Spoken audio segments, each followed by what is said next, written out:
zo wuce a social media sai na kalla wani yana yin rawa. Kun san me yasa yake yin rawa? Wai don rasuwan Baba Buhari. Mu yan Najeriya yaushe ne za mu hankalta? Mu yan Najeriya yaushe za mu shiga taitayen mu? Akwai ina zagin mu ake amma ba za mu taɓa hankalta ba.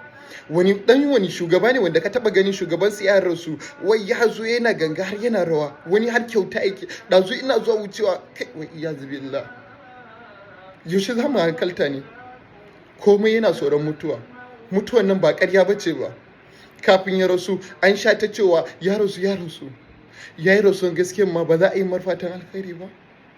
Allah subhanahu wa ta'ala yana cewa falyakul khairan aw liyasmut. Mu faɗi alkhairi ko mu shiru? Ban faɗi alkhairin ba za mu shirun ba. Yanzu in neman sa kake wallahi ba za ka taɓa ganin shi ba. He gone forever. In ba a ranar lahira ba ko kuma ka kalla hotunansa ba sai dai ka kalle shi a TV. A zahiri ba za ka taɓa ganin sa ba. Mutuwa ba ƙarya bace ba, komai tana tsoron mutuwa. Kamata a ce a marfatan alkhairi. Idan kafin ya rasu ne ya hana ka wani abin da zaka samu a nan duniya, yanzu ya rasu ka je ka ɗauka. Idan ya hana ka samu wani abu ko wani abin duniya da sauransu, yanzu ya rasu sai ka je ka ɗauka.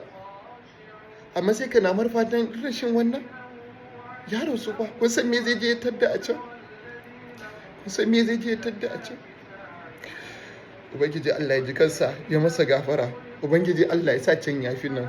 Ubangiji Allah ya ba iyalansa haƙurin rashinsa da kuma juriyarsa.